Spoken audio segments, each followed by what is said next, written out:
आपका स्वागत है और मैं हूं आपके साथ आरजू साई। हम अगले 20 मिनट में आपको देश और दुनिया की 20 ऐसी खबरें बताने वाले हैं जो इस वक्त न केवल सुर्खियों में है बल्कि दिलचस्प और अहम भी हैं। तो शुरू करते हैं 20 मिनट में 20 खबरों का सिलसिला।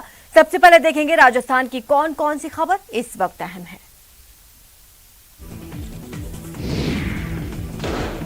राइफल लोड की और चला दी गोली।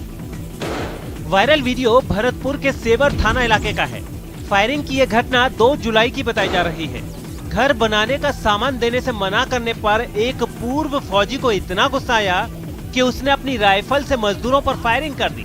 गनीमत रही कि किसी को गोली नहीं लगी। बहरहाल किसी ने अपने मोबाइल से फायरिंग का वीडियो बनाकर उसे सोशल मीडिया पर वायरल कर दिया। फिलहाल सेवर थाने में दोनों पक्षों की तरफ से मामला दर्ज करवा दिया गया है। पीड़ित पक्ष के रेवती प्रसाद ने बताया कि वो सेवर थाना इलाके के गांव सुक्का का नगला का रहने वाला है और उनका दूसरा मकान गांव से बाहर शहर के कंजोली लाइन के पास बन रहा है। 2 जुलाई को निर्माणाधीन मकान के पास रहने वाला एक रिटायर्ड फौजी मोहन सिंह उनके घर आया, जहां मजदूर काम कर रहे थे। मोहन सिंह ने मजदूरों से छेनी और फावड़ा मांगा, लेकिन मजदूरों ने देने से मना कर दिया, जिस पर मोहन सिंह सभी मजदूरों को गालियां देने लगा, जिसके बाद मोहन सिंह और मजदूरों में हाथापाई हो गई। बताया जा रहा है कि झगड़े के कुछ देर बाद मोहन सिंह करीब 15 लोगों के साथ रेवती के घर पहुंचा और गालियां देते हुए पत्थर फेंकने लगा, जिस पर मजदूरों ने भी छत पर चढ़कर पत्थर फेंकने शुरू कर दिए। कुछ देर बाद मोहन सिंह अपने घर से राइफल लेकर आया और मजदूरों पर फायरिंग शुरू कर दी। इस बाबत रेवती ने सेवर थाने में मामला दर्ज करा दिया है।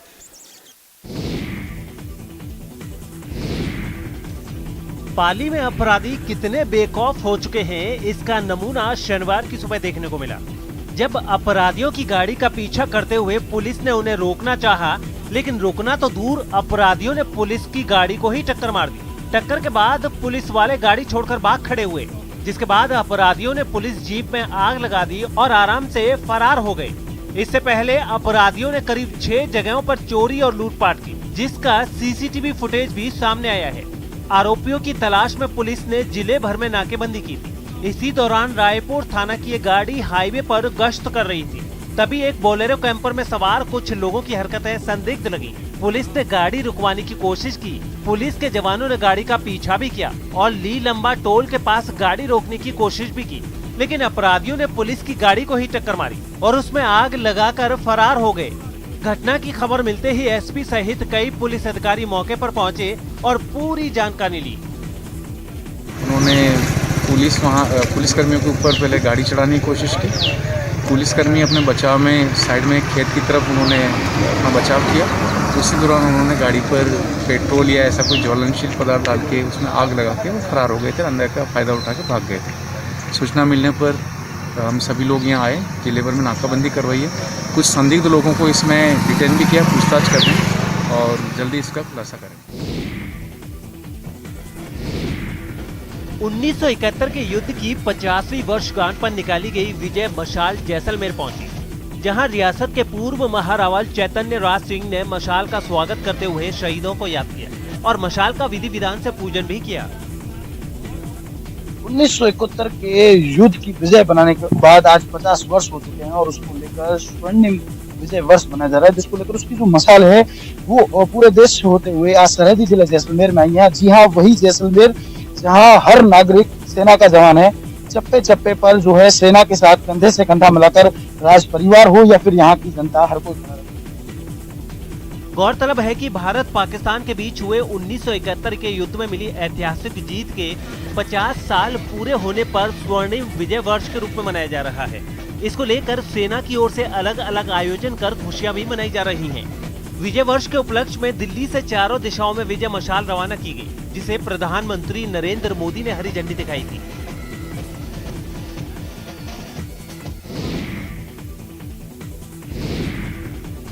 कोटा के एमबीएस अस्पताल के न्यूरो सर्जरी विभाग में 8 महीने के बच्चे की जटिल सर्जरी की गई है। बच्चे के सिर के साथ करीब 700 ग्राम की गांठ जुड़ी थी, जिसे डॉक्टरों ने 4 घंटे ऑपरेशन करके हटाया है। न्यूरो सर्जरी विभाग के एचओडी डॉक्टर एसएन गौतम के मुताबिक लाखेरी निवासी 8 महीने के बच्चे को शिशु रोग के विशेषज्ञों ने उनके ओपीडी में रेफर किया था। उसके सिर के पीछे सिर के आकार की ही गांठ थी। इस बीमारी को ऑक्सीपिटल एनकेफेलोसिस कहते हैं। मिली जानकारी के मुताबिक बच्चा बहुत छोटा था, लेकिन उसका सिर काफी बड़ा था, पर सांस की नली का रास्ता छोटे बच्चे जैसा ही था। साथ ही सिर की गांठ काफी बड़ी थी, जिससे बच्चे में सांस की नली डालना सबसे मुश्किल काम था। लेकिन 2 विशेषज्ञों की मदद से मरीज में सांस की नली डाली गई और ऑपरेशन कर बच्चे की जान बचा ली गई। बच्चा अब पूरी तरह से स्वस्थ है और वह नॉर्मल लाइफ जी सकेगा। बच्चा, ये जो अंकित नाम का बच्चा है, जो कि आप देख भी पा रहे हैं, इसका ऑपरेशन गत शनिवार को किया था हमने, 3 तारीख को। ये जेकेलोन से हमारे पास आया था क्योंकि इसके जो सिर के पीछे की हड्डी है, वहाँ से बाहर इसको एक गांठ जैसा निकल रहा था, जिसको कि हमने जांच कराया तो ऑक्सीपिटल एनकेफेलोसील बोलते हैं। बच्चे का ऑपरेशन बड़ा जटिल था क्योंकि इसको बेहोश करने के लिए जो इंट्यूबेट करते हैं वो बड़ा मुश्किल काम था। तो निश्चितना विभाग के हमारे जो सहयोगी हैं, उन लोगों ने इनको ऑफ द टेबल टेक्निक से इसका ऑपरेशन किया, इंट्यूबेट किया। हम लोगों ने इसको ऑपरेट किया। ऑपरेशन करने के बाद बच्चा अच्छा है। ऑपरेशन भी 2 स्टेज में करना पड़ा हमें। सबसे पहले दिमाग का जो इंट्राक्रैनियल प्रेशर ज़्यादा था, उसको कम करने के लिए हमने इसको वीपी शंट किया। उसके बाद फर्दर उसके तुरंत बाद हमने इसको प्रोन करके इसका ऑक्सीपिटल एनकेफेलोसील को एक्सरसाइज किया। बच्चा बिल्कुल ठीक है, अब उसके टाँके निकाल के छुट्टी करने की तैयारी में है।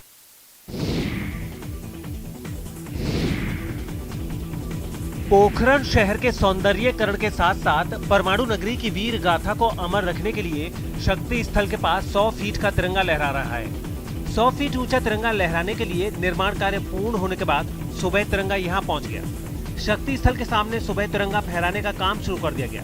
करीब 2 घंटे में तिरंगा 100 फीट ऊंचे स्तंभ पर लहरा दिया गया, जिसके बाद बड़ी संख्या में उपस्थित कार्यकर्ताओं ने तालियां बजाई और जय हिंद, भारत माता की जय के नारे भी लगाए।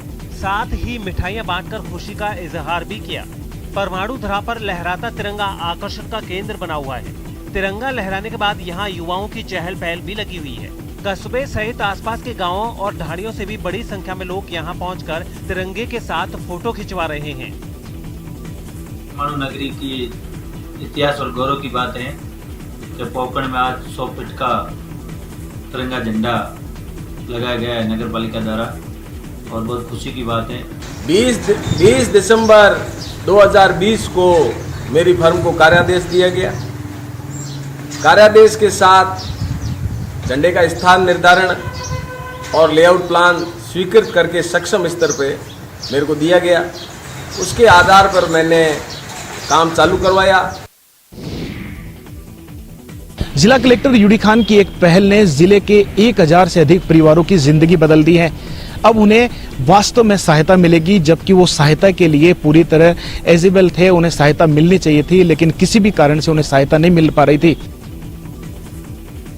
दरअसल सरकार के निर्देश पर प्रशासन ने कोरोना से अपनों को खोने वाले बच्चों और परिवारों को तलाशना शुरू किया, तो प्रशासन के सामने ऐसे बहुत से परिवार आए जो वास्तव में जरूरतमंद थे और उन्हें सहायता की सख्त दरकार थी।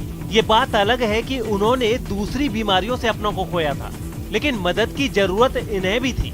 मामले की जानकारी के बाद जिला कलेक्टर यूडी खान ने नई पहल की और पूरे जिले में एक अभियान चला दिया। इस अभियान में 1250 से अधिक लोगों को खोज निकाला, जिनको सहायता की जरूरत थी। परिवार के मुखिया को खोने वाले परिवारों को समाज कल्याण विभाग की योजनाओं से जोड़ा जाएगा। बच्चा 1,000 रुपए के हिसाब से बाकायदा स्कूल में पढ़ने के लिए दे रखा है पर मंथ, और साथ में 2,000 रुपया प्रति वर्ष के हिसाब से उनके जो स्टेशनरी और दूसरे खर्चे हैं उनके लिए दे रखा है। इसी तरह से ऐसे बच्चे जिनके माता या पिता में से कोई भी एक या दोनों 1 मार्च 2020 के बाद में मृत्यु होगी। और अब देख लेते हैं कुछ अन्य राज्यों की खबरें। उत्तर प्रदेश में हो रहे ब्लॉक प्रमुख के चुनाव हर जिले में हिंसक रूप लेते जा रहे हैं। हर जिले में सत्ताधारियों की दबंगई खुलकर सामने आ रही है। ऐसा ही एक मामला जालौन में देखने को मिला, जिसमें सत्ताधारियों ने बीडीसी सदस्यों पर हमला कर दिया और 3 बीडीसी सदस्यों को जबरन अपने साथ ले गए। आपको बता दें कि पूरा मामला जालौन के 8 कोतवाली क्षेत्र के ग्राम सोमई स्थित किशोरी लाल बच्चा लाल यादव महाविद्यालय का है, जहां पर जिला हमीरपुर के भरुआ सुमेरपुर ब्लॉक के 49 बीडीसी सदस्य रुके हुए थे। तभी हमीरपुर के बीजेपी कार्यकर्ता गाड़ियों पर हथियारों से लैस होकर आए और बीडीसी सदस्यों पर हमला कर दिया और हथियारों के दम पर तीनों सदस्यों को जबरन गाड़ी में बैठा कर ले गए।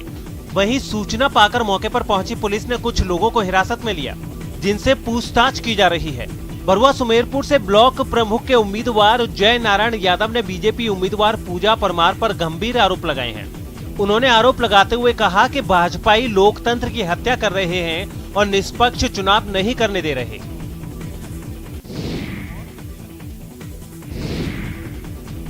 धू-धू कर जलती कार की ये तस्वीरें उत्तर प्रदेश से आई हैं। हैरान करने वाली ये तस्वीरें ग्रेटर नोएडा के थाना बीटा 2 क्षेत्र के 130 मीटर रोड की हैं। दरअसल देर रात ग्रेटर नोएडा डाबरा गांव के निवासी ऊधम सिंह भाटी अपनी कार से दिल्ली से अपने गांव डाबरा आ रहे थे। ऊधम सिंह भाटी जैसे ही ग्रेटर नोएडा 130 मीटर रोड पहुंचे तभी वायर में शॉर्ट होने से कार में आग लग गई। देखते ही देखते लपटों ने पूरी कार को अपनी चपेट में ले लिया। ऊधम सिंह भाटी ने किसी तरह कार से कूदकर अपनी जान बचाई और पुलिस और फायर ब्रिगेड को घटना की सूचना दी। सूचना मिलते ही बीटा 2 पुलिस मौके पर पहुंच गई, लेकिन जब तक फायर ब्रिगेड की गाड़ी मौके पर पहुंचती तब तक कार पूरी तरह से जल चुकी थी। हालांकि फायर ब्रिगेड की गाड़ियों ने मौके पर पहुंचते ही आग को बुझा दिया। वहीं ऊधम सिंह भाटी ने बताया कि आग लगने से कार में रखे कई जरूरी कागजात जलकर राख हो गए।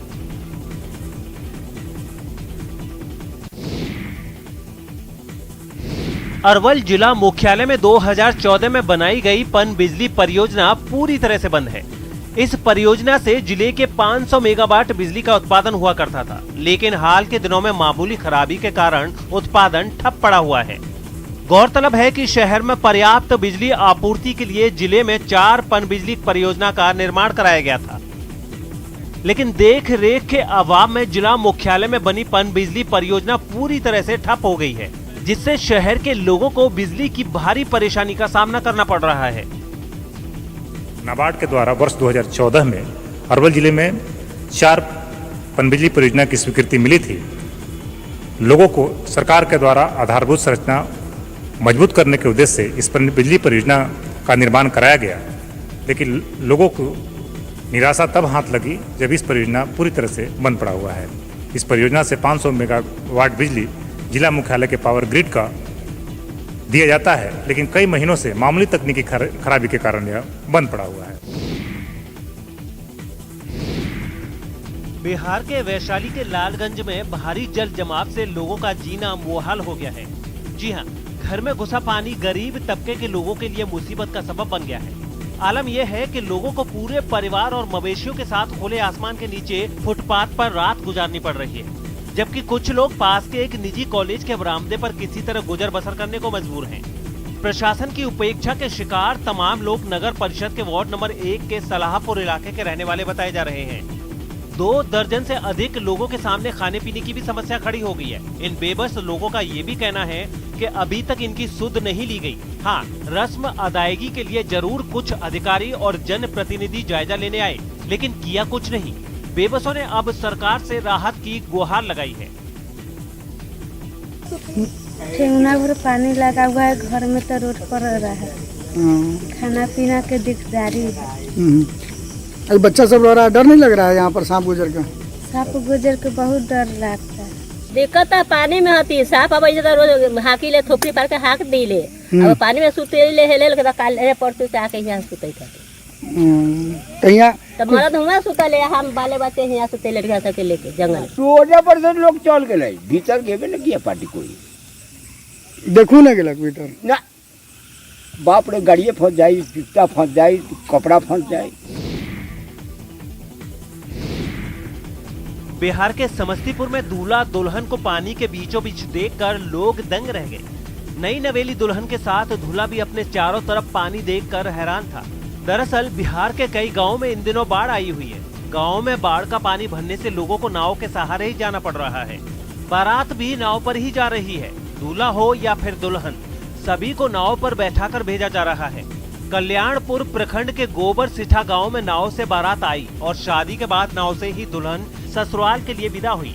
वारिस नगर के पुरनाही गांव से दूल्हा चंदन कुमार की रामस्कल राम की पुत्री काजल से शादी होनी थी। शादी करने के लिए चंदन बैंड बाजे के साथ बारात लेकर आया था, लेकिन गोबर सिठा में दुल्हन के घर तक जाने के लिए कोई रास्ता नहीं था, जिससे दूल्हे और बारातियों को नाव से ही जाना पड़ा। गांव के लोगों ने दूल्हा और बारातियों के लिए नाव की व्यवस्था भी की। दरवाजा लगने के बाद बाढ़ के पानी के बीच ही शादी की रस्म पूरी की गई। फिर अगले दिन सुबह दुल्हन को दूल्हे के साथ नाव से ही ससुराल के लिए विदा किया गया। बता दें कि बागमती की बाढ़ ने गोबरसिठा गांव को चारों ओर से पानी से घेर रखा है।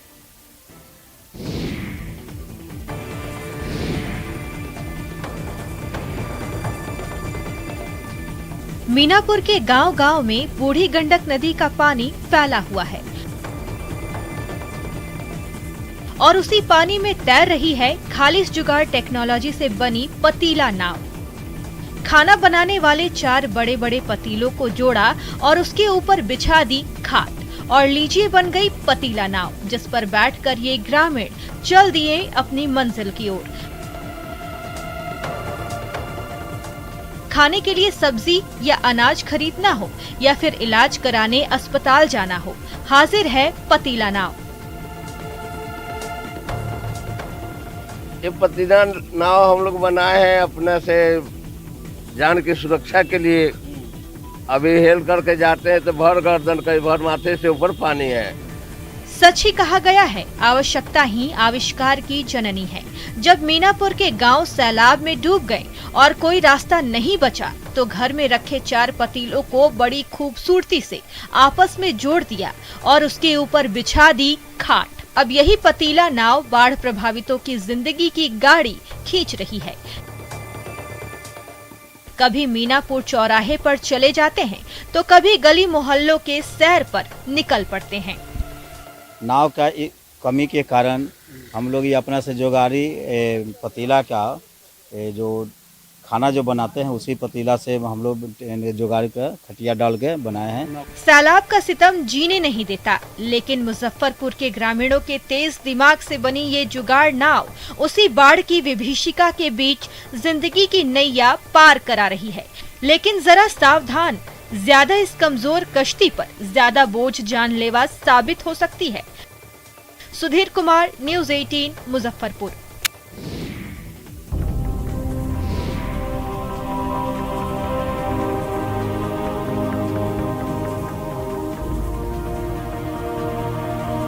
महाराष्ट्र के नागपुर में हुई भारी बारिश लोगों के लिए मुसीबत की वजह बन गई। मानसून के फिर से एक्टिव होने के साथ ही वहां लगातार कई घंटे जोरदार बारिश हुई, जिसकी वजह से शहर के निचले इलाके तालाब में तब्दील हो गए। सड़कों पर इतना पानी भर गया कि गाड़ियों का चलना मुश्किल हो गया। एक तस्वीर सामने आई जिसमें एक रेहड़ी वाले के ठेले का सिर्फ ऊपरी हिस्सा ही नजर आ रहा है, जिसके पहिए पानी में पूरी तरह डूबे नजर आए। सड़कों की हालत भी ऐसी हो गई कि पहली नजर में कोई भी इन्हें नदी समझने की भूल कर बैठे। घुटनों तक पानी भरने से लोगों के लिए बाहर निकलना भी मुश्किल हो गया। बाइक और स्कूटर वाले तो रास्ते में ही फंस गए। सामने आई तस्वीर में एक स्कूटर वाला पानी में अपना स्कूटर घसीटता नजर आया। बारिश का पानी लोगों के घरों में भी घुस गया। कईयों के यहाँ तो रहने और सोने की भी जगह नहीं बची।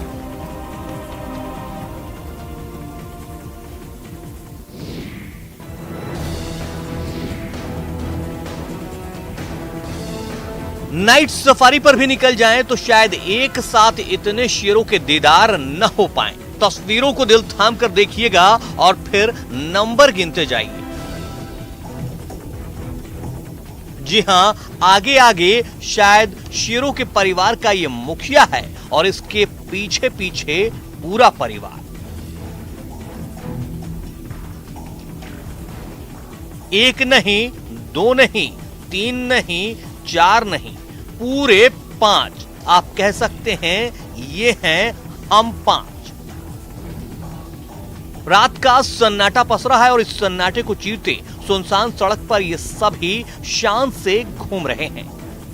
हालांकि हाव भाव देखकर तो ऐसा ही लगता है कि ये सभी खुद ही डरे सहमे हैं, क्योंकि हाईवे के किनारे किनारे ये तेज कदमों से किसी ठिकाने पर जाने की कोशिश कर रहे हैं।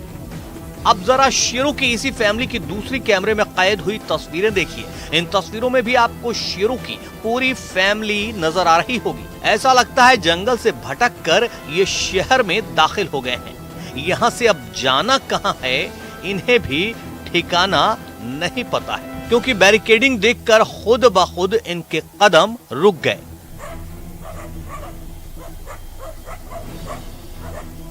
शहर में अनजान मेहमानों को देखकर रात के पहरेदार यानी कुत्ते भी शेरों पर भौंकने लगे। हालांकि इनकी आवाज सुनकर शेर भी ठिठके, लेकिन शेर तो शेर है, भला कुत्तों की आवाज से उसे क्या फर्क पड़ता।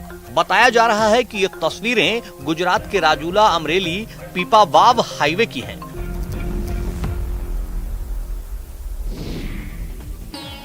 कहते हैं प्रतिभा उम्र की मोहताज नहीं होती। 3.5 साल की प्यारी सी गुड़िया प्रिया प्रियदर्शनी को देखकर हर कोई हैरान रह जाता है। ये छोटी सी बच्ची योग में ग्रैंड मास्टर है।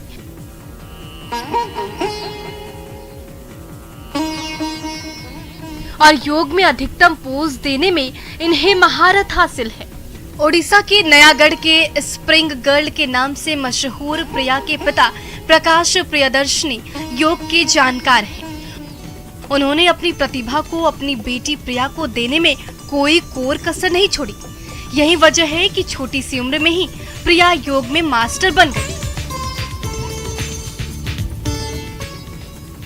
प्रिया के माता पिता के मुताबिक उनका सपना प्रिया से विश्व रिकॉर्ड बनवाने का है, लेकिन तंग हाली की वजह से ये अभी तक मुमकिन नहीं हो पाया है। अब प्रिया के प्रशिक्षण के लिए माता पिता ने प्रशासन से मदद की अपील की है। प्रिया प्रियदर्शनी अपने योग पोज के लिए इंडिया बुक ऑफ वर्ल्ड और एशिया बुक ऑफ वर्ल्ड में अपना नाम दर्ज करा चुकी हैं। उम्मीद है कि बेहतर प्रशिक्षण पाकर जल्द ही विश्व रिकॉर्ड के जरिए देश का नाम रोशन करेंगी।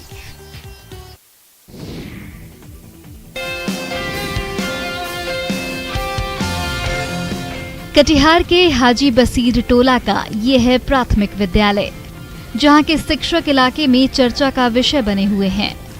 दरअसल कोरोना काल में स्कूली बच्चों को हो रही परेशानी को देखते हुए शिक्षक नीरज आनंद ने कुछ ऐसे ही करने की सोची, ताकि बच्चे निजी स्कूलों की तर्ज पर ऑनलाइन क्लास कर सके।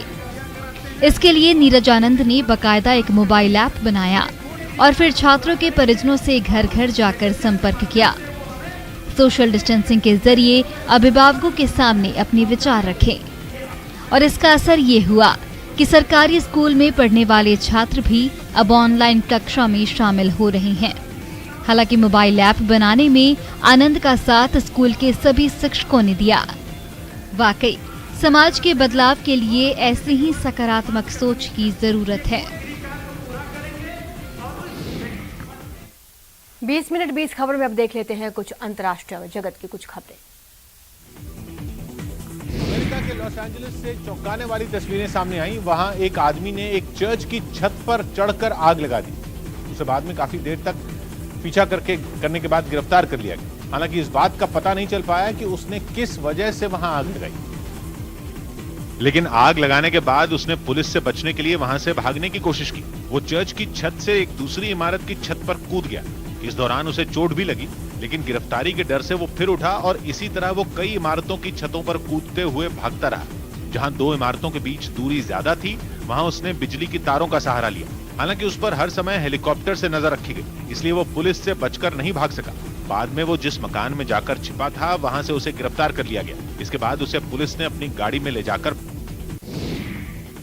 चेक रिपब्लिक से डरा देने वाली तस्वीरें सामने आई। वहां गुरुवार को आए तेज तूफान के बाद हालात बद से बदतर होते चले गए। इतनी तेज बारिश हुई कि उसका पानी शहरों के अंदर दाखिल हो गया। सड़कें नहरों में तब्दील हो गई। जहां तक निगाह जा सकती थी, बस पानी ही पानी नजर आने लगा। बारिश के मटमैले पानी ने लोगों के घरों तक दस्तक दे दी। लोग पानी के तेज बहाव में अपनी कारों को निकालने से भी डरते नजर आए। हालांकि प्रशासन इन इलाकों में पूरी मुस्तैदी के साथ डटा दिखाई दिया। रूस की राजधानी मॉस्को में पड़ रही भीषण गर्मी ने वहां के लोगों को बेहाल कर दिया। ठंडे इलाकों में गिने जाने वाले मॉस्को में गर्मी रोज नए रिकॉर्ड बना रही है, जिससे ठंड के मौसम में रहने के आदी लोगों की हालत खराब हो गई। भीषण गर्मी से राहत पाने के लिए कई लोगों ने पार्कों का रुख कर लिया। एक इलाके से सामने आई तस्वीर में कुछ लोग फव्वारों से खुद को ठंडा रखने की कोशिश करते दिखाई दिए। गर्म हवाओं से तबीयत ना बिगड़े, इसके लिए लोग अपने चेहरों को समय समय पर पानी से धोते भी नजर आए। मॉस्को में इन दिनों पारा 30 डिग्री के पार पहुंच चुका है, जो सामान्य से करीब 10 डिग्री ज्यादा है। अमेरिका के न्यूयॉर्क से हैरान कर देने वाली तस्वीरें सामने आई। वहां जमीन के अंदर बने एक रेलवे स्टेशन में बारिश का पानी भर गया। वहां एक तूफान की वजह से कई इलाकों में लगातार भारी बारिश हुई, जिसकी वजह से शहर का बड़ा हिस्सा तालाब में तब्दील हो गया। सबसे हैरान करने वाली तस्वीरें तो एक रेलवे स्टेशन से सामने आई। जमीन के अंदर बने स्टेशन में बारिश का पानी घुस गया। वहां की सीढ़ियों से पानी झरने की तरह बहता दिखाई दिया। फर्श में भी काफी पानी जमा हो गया। स्टेशन के बाहर की सड़क पर तो जैसे नदी में बदल गई। फिलहाल इतना ही। आप देखते रहिए न्यूज़ 18 राजस्थान।